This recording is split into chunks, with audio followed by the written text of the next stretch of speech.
Что делать, если мужчина критикует?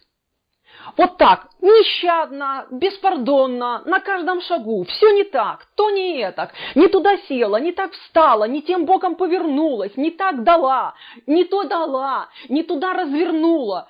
Короче говоря, угодить такому мужчине сложно. И вот он ходит, независимо от того, это ваш муж, или это ваш любовник, или это ваш просто ухажер, он ходит и бухтит, и все не так, и все не так. Что делать? С вами Алла Касаткина. Я психолог, работаю с женщинами уже больше 15 лет.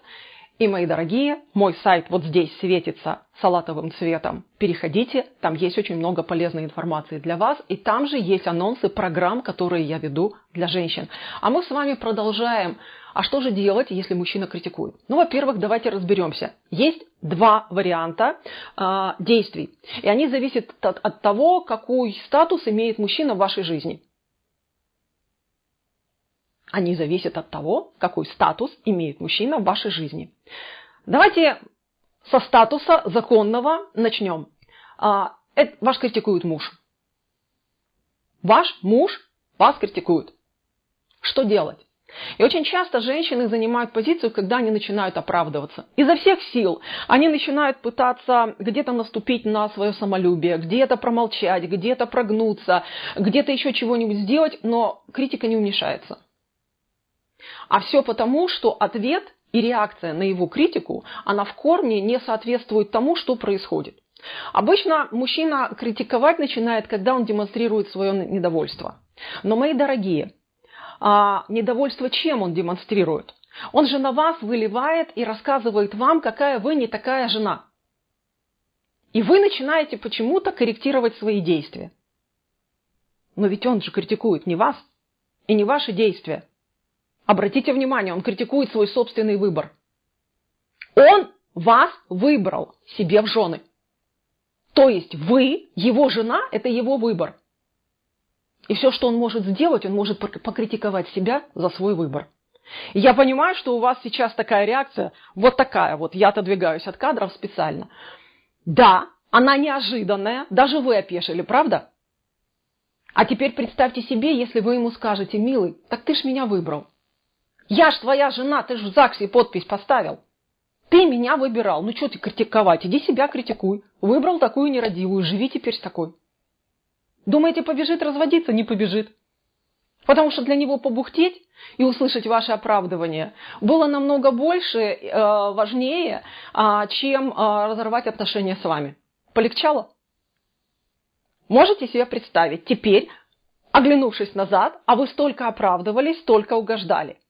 А если бы вы сразу ответили: милый, сам выбрал, ешь, что выбрал. Потому что обычно мы реагируем так. И когда человек понимает, что он несет ответственность за свой выбор, он начинает вести себя по-другому. Он либо договаривается, либо начинает пересматривать свое отношение к своему выбору. У него нет других вариантов. А еще более интересная позиция, когда мужчина статуса официального в вашей жизни не имеет, но критикует.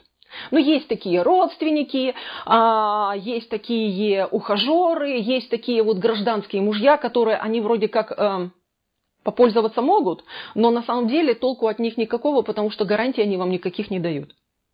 И вот здесь, мои дорогие, чем больше вы прогибаетесь, тем ниже вас будут ценить еще больше, чем чем прогиб под мужа. Там хотя бы у вас статус есть. А здесь у вас нет ничего. Вы на птичьих правах еще и прогибаетесь. Поэтому, мои дорогие, как только вас начинает критиковать мужчина, который не имеет перед вами никаких обязательств и только качает права, вспоминайте о том, что статус его нулевой, а значит прав на критику и требования в отношении вас никакого у него нет. А это значит, вы можете ему сказать: дорогой, либо сначала ты приобретаешь статус, а потом мы с тобой рассматриваем твои претензии, либо я делаю так, как мне удобно. Не нравится – это твои проблемы. Тоже неожиданный вариант, правда? Так вот, мои дорогие, поживите с этими вариантами. Прочувствуйте их внутри себя. Потому что, когда вы понимаете, что у вас есть право ответить на критику не прогибом, а четко обозначив свое место, потому что критикуют вас чаще всего именно от того, что место свое вы забыли. Вы сами себя опустили в своем статусе. Вы сами умножили на 0,000 или тысячных, или еще чего-то, или почти на 0, свою ценность в собственных своих глазах. И поэтому позволяйте другим вытирать об себя ноги. Давайте договоримся на будущее. Как только вы слышите критику в свой адрес, сразу вспоминайте, есть ли статус у этого человека. Если есть, пусть осуждает свой выбор, идет и разбирается с ним. А если у него статуса нет, пропустите мимо ушей. Ваша жизнь будет спокойнее и счастливее. И радости в ней будет больше. С вами была Алла Касаткина. Ну и поспорить в комментариях. Я отвечаю на все лично. Жду вас в следующих видео. Всего вам доброго. Пока-пока.